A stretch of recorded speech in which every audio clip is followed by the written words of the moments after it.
Hello students, question number 5। यहाँ पर आपको एक अल्काइल हैलाइड दिया गया है और आपको आई माइनस के साथ रिएक्शन करने के लिए कहा जा रहा है। आई माइनस एक स्ट्रॉन्ग न्यूक्लियोफाइल है, तो ये कौन से पाथ से जाएगा? यहाँ पर आप सॉल्वेंट से भी पहचान कर सकते हैं। आपके पास एक पोलर एप्रोटिक सॉल्वेंट है, तो ये कौन से मैकेनिज्म से जाने वाला है? Polar aprotic solvent, DMF. ये SN2 मैकेनिज्म में जाने वाला है। तो आप जानते हैं कि SN2 एक वन स्टेप रिएक्शन होती है, तो जिसमें वन स्टेप रिएक्शन है तो उसमें एक ट्रांजिशन स्टेट बनता है। ट्रांजिशन स्टेट जो होता है वो एक कार्बन आयन लाइक स्पीशी होता है। कार्बन आयन लाइक स्पीशी होता है तो कुछ इस तरीके से। अब हमें पता है कि नेगेटिव चार्ज, अगर यहाँ पे कुछ इलेक्ट्रॉन डोनेटिंग ग्रुप लगा दिए जाए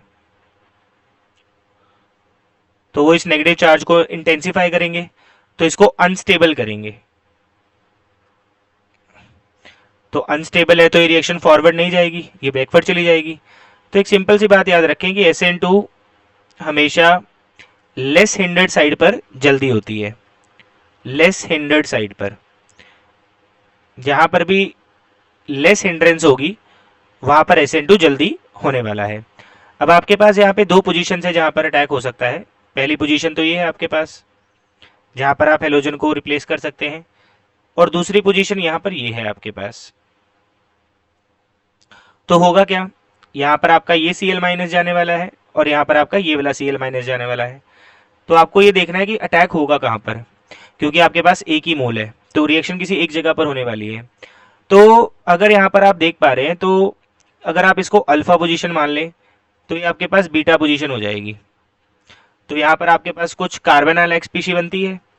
तो यहाँ पर आप देखें तो सेकेंड पोजीशन से प्लस आई इफेक्ट लग रहा है, स्ट्रॉन्ग प्लस प्लस आई, क्योंकि ये जो बल्कि ग्रुप्स यहाँ पे प्रेजेंट है ये इलेक्ट्रॉन डेंसिटी इस कार्बन के ऊपर इंक्रीज कर देंगे, जो कि सेकंड बीटा पोजीशन पर ही अवेलेबल है। तो यहाँ पर अगर हम देखें तो यहाँ पर ये आपके पास अल्फा पोजीशन है और ये आपके पास बीटा पोजीशन है। तो इसका जो सेकंड कार्बन है वहां पर उतने बल्कि ग्रुप प्रेजेंट नहीं है। प्लस आई तो ये भी लगा रहा है, लेकिन हम जानते हैं कि जो प्लस आई इफेक्ट होता है वो डिस्टेंस के ऊपर डिपेंड करता है। जितना क्लोज होगा प्लस आई इफेक्ट उतना ज्यादा लगेगा। तो कहां पर आपको हिंड्रेंस ज्यादा दिख रही है, कहां पर आपके ऊपर देखो कार्बन आयन बनता है, यहाँ पे कार्बन आयन लाइक स्पीशी बनती है। तो जितना ज्यादा उसके ऊपर पॉजिटिव चार्ज बढ़ेगा वो उतना अनस्टेबल होगा, अनस्टेबल होगा तो वो रिएक्टिव नहीं होगा। तो यहाँ पर आपको दिख रहा है कि इस वाली पोजीशन पे हिंड्रेंस ज्यादा है, तो यहाँ पर अटैक कर पाना उसके लिए मुश्किल होगा।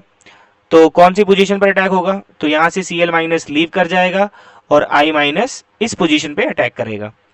तो कौन सा ऑप्शन बनेगा आपके पास, देख के बताइए। तो आपके पास ये ऑप्शन बनेगा। Thank you.